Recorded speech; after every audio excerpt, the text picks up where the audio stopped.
Assalamu alaikum students. Hope you will all be fine. I am teacher Nazish of class 4. Today we can start our lecture number 9.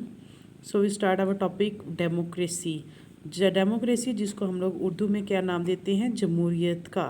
Democracy यानी कि कुछ ऐसे rules होते हैं लोगों के जिनको वो अपनी ज़िंदगियों पर इम्प्लीमेंट करते हैं। कुछ लोग मिलकर जो रूल्स बनाते हैं जिसके ज़रिए वो अपनी सोसाइटी को, अपने मुआशरे को चलाते हैं, दैट्स कॉल्ड डेमोक्रेसी। अब हम इसकी एक प्रॉपर डेफिनेशन पढ़ेंगे कि डेमोक्रेसी जो है वो कौन से वर्ड से मिलकर बना है। Our country is democratic country, यानी कि हमारा मुल्क है ऐसा मुल्क है जिसके अंदर डेमोक्रेसी है, एक डेमोक्रेटिक कंट्री है।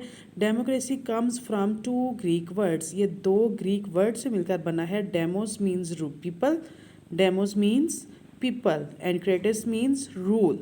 यानी कि डेमोक्रेसी जो वर्ड है वो आपका 2 टॉपिक से मिलकर बना है। Demos means rules and crates means rule. Rule by the people यानी कि लोगों की हुकूमत, जब लोग जो हैं वो अपने पसंद के लोगों को चूज़ करके उनको अपना लीडर बनाते हैं ताकि वो उनके मुताबिक जो है कोई लाज बना सकें, कोई इम्प्लीमेंट कर सकें, कोई उनके लिए काम कर सकें, दैट्स कॉल्ड डेमोक्रेसी। डेमोक्रेसी क्या है? जब लोग, हम अपने लोगों में से ही अपना एक लीडर चूज़ करते हैं जिसको हम लोग अपनी अथॉरिटी देते हैं कि वो हमारे लिए मज़ीद रूल्स बनाए, कुछ लाज को फॉलो कर बनाए हमारे लिए, जिनको हम फॉलो करके अपनी सोसाइटी को मज़ीद अपग्रेड कर सकें। These leaders are given to power to help the people.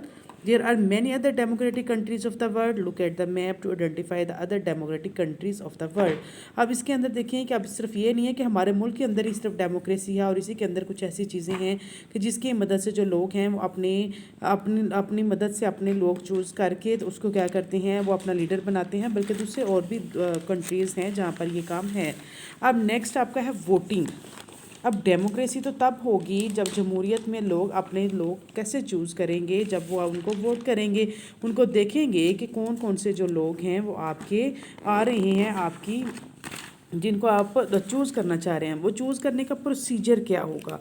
Procedure होता है वोटिंग, कि जिस शख्स को आप पसंद करते हैं आप क्या करते हैं, अपनी वोटिंग के ज़रिए देखते हैं कि अगर आप कहते हैं कि जी, जैसे आप अपनी क्लास का देख लें कि अगर आपकी क्लास में 20 स्टूडेंट्स हैं, अब 20 स्टूडेंट्स में से किसी एक को आप सीआर बनाना चाह रहे हैं या क्लास रिप्रेजेंटेटिव बनाना चाह रहे हैं, तो आप कह रहे हैं कि इसका तो हम क्या करेंगे, उसको फिर हम लोग अपनी मर्ज़ी से एक शख्स को, दो बच्चों को चूज़ कर लेंगे, उनको हम खड़ा करेंगे, फिर हम देखेंगे कि हम वोटिंग करेंगे कि उस के जिसके वोट ज़्यादा होंगे वो आपका क्या रिप्रेजेंटेटिव बन जाएगा।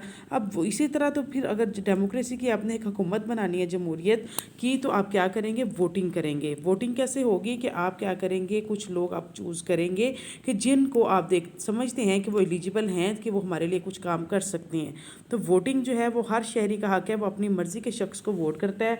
जिसकी वोटिंग जो है, जिसके वोट ज़्यादा होते हैं उसको आप क्या अपना लीडर मान लेते हैं। Vote is a very powerful tool in the hand of citizens of a country. एक मुल्क के जो रहने वाले लोग हैं उनके अंदर ये बहुत ज़्यादा जो है वो पावरफुल, ताकतवर। अगर आप जिसको शख्स को पसंद करते हैं, अगर वोट करते हैं तो वो आगे जाता है। अगर आप किसी शख्स को पसंद नहीं करते, उसको वोट नहीं करते, तो इट्स मीन कि वो आपका लीडर नहीं बन सकता। Each citizen above the age of the 18 can vote. We have to decide the best person and they have to vote for the that person. यानी कि आप समझते हैं कि कोई शख्स आपके लिए बेस्ट है तो आप उसको क्या करते हैं, वोट करते हैं। Anybody who wants to be a part of the government and rule the country has to guard the support of the people. People who like the person will vote for her. अब देखें, अगर किसी शख्स को लोग पसंद करते हैं तो फिर उसको अपने वो लीडर के तौर पे मानते हैं ना, तो फिर क्या है कि उसको हम लोग क्या करते हैं, वोटिंग के ज़रिए आगे लेके आते हैं। Daily one vote can be must be to each person for their favourite candidate. This is called one man one vote. अब ये नहीं कि हर शख्स जो है, अगर कोई 3 शख्स हैं या 4 शख्स हैं जिनको अपने वोट में से चूज़ करना है, तो आप 2 शख्स को कह लीजिए 2 मुझे पसंद है, मैं दोनों को वोट करूँ। आपने एक शख्स जो है वो एक ही शख्स को वोट कर सकता है। One man one vote. Voting is done by secret ballot paper, यानी कि एक पर्ची होती है, एक आपका वो होता है बैलेट पेपर होता है, कागज़ होता है जिसके ऊपर उसके मुख्तलिफ आपके जो कैंडिडेट्स होते हैं उनके साइंस होते हैं वहाँ पे, कि जो उनको साइन अलॉट किए जाते हैं। आप अपनी मर्ज़ी से खुफिया तौर पर, ये आपका राइट होता है कि आप बगैर किसी को बताए अपनी मर्ज़ी का शख्स चूज़ कर सकते हैं।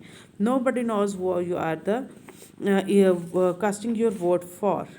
کوئی بھی شخص نہیں جان سکتا کہ اس کو ووٹ کر رہے ہیں. دا نیشنل اور federal government is formed by the members the national assembly and it meets the federal capital Islamabad to discuss important issue. اب اسی طرح جو ہے ہم چوز کر کے مختلف جو گورنمنٹ کے کام ہیں، جیسے اگر ہم پہلے ڈیموکریسی میں کرتے ہیں، ہم ایم این ایز کو سلیکٹ کرتے ہیں، ایم پی ایز کو سلیکٹ کرتے ہیں، پھر ہم اس میں سے فیڈرل منسٹرز کو چوز کرتے ہیں جو کہ آپ کی کنٹریز افیئرس کو نیشنل لیول پر بھی دیکھتے ہیں. اب کون کون سے امپورٹنٹ لوگ ہیں آپ کی گورنمنٹ کے اندر؟ The head of the government, جو آپ کا ہیڈ ہے گورنمنٹ کا، that's called prime minister. And the head of the state, پورے ملک کا ہیڈ ہے وہ آپ کا پریزیڈنٹ ہے. جو آپ کی گورنمنٹ ہے جو کہ پاور کے اندر موجود ہیں، that's called the prime minister. He makes all the important decisions of for the company after discussing it with the national assembly. یعنی کہ وہ اپنی قومی اسمبلی میں جو لوگ ہم نے چوز کیے ہیں ان میں ڈیسیژن کر کے تو وہ ہماری ملک کے اور حکومت کے بارے میں فیصلے کرتے ہیں. All decisions are reach through mutual جو ہے constant. another important person to the president. He is a seminal figurehead, which means he is not directly involved in decision making on many matters in the symbolical head. اب یہ ہوتا ہے کہ جو آپ کا پریزیڈنٹ ہے، جو آپ کا صدر ہے، جس کو آپ ہیڈ آف دا اسٹیٹ کہتے ہیں، وہ ڈائریکٹلی یعنی کہ براہ راست وہ فیصلوں پہ نہیں ہوتا اثر انداز، یعنی کہ وہ ایک سمبولیکلی ہوتا ہے کہ وہ نشاندہی ہوتی ہے کہ وہ آپ کے اسٹیٹ کا ہیڈ ہے. جو آپ کے مین فیصلے ہیں وہ کون کرتا ہے؟ آپ کا پرائم منسٹر کرتا ہے. لیکن جو آپ کا اسٹیٹ آف دا ہیڈ ہے، جو آپ کا پریزیڈنٹ ہے، وہ پھر ان کو آپ بعد میں اپروول دیتا ہے ان معاملات کو. وہ آپ کا ہیڈ ہوتا ہے، سمبولیکل ہیڈ ہے. The presidents to sign an important bills and decisions only they are decided by the National Assembly. یعنی کہ جو اگر آپ کی حکومت ہے، جو آپ کے پرائم منسٹر ہیں، اگر ان لاز کو بنا لیتے ہیں جو نیشنل اسمبلی میں پاس ہو جاتے ہیں تو ان کو آگے سے ان کو سائن کیا جاتا ہے پریزیڈنٹ کا. The Prime Minister appoints ministers in each province. However, the ministers are shortlisted for each province called the governors, called based on the votes of byget. The ministers make sure that the matters of each province are run smoothly. In next chapter you will read more about the provincial government. اب آپ دیکھیں نا کہ آپ کی government ہے، اگر ایک اکیلا شخص جو ہے وہ ہر ایک کام کو سنبھال نہیں سکتا، ہر ایک کام کو وہ جو ہے وہ اچھے طریقے سے نہیں کر سکتا، تو وہ کیا کرتے ہیں؟ وہ اپنے کچھ لوگوں کی ٹیم بنا لیتے ہیں جن کو وہ ساتھ ملا کے کام کر رہے ہوتے ہیں. دیٹس کالڈ دا وہ اس کو کیبنٹ کا بھی نام دیتے ہیں. اس کو وہ وزراء بھی ہوتے ہیں جو کہ اس کی کیبنٹ کا حصہ بن جاتے ہیں تاکہ وہ مزید جو کام ہے وہ اچھے طریقے سے کر سکیں. تو ہر صوبے کے اندر جو پرائم منسٹر وہ اپنے کچھ بندوں کو اپوائنٹ کر لیتا ہے تاکہ وہ اس کو صوبوں کے بارے میں بھی، ان کی ڈیولپمنٹ کے بارے میں بھی، ان کو ہر چیز کے بارے میں آگاہ رکھ سکے. یعنی کہ آج آپ کیا کریں گے؟ پیج نمبر 68 اور 69 ہے، اس کو اچھے طریقے سے ریڈ آؤٹ کریں گے، ان کی امپورٹنٹ پوائنٹس کو ہائی لائٹ کریں گے اور جو ہے ان کے ورڈز میننگ کو ہائی لائٹ کر کے لکھیں گے.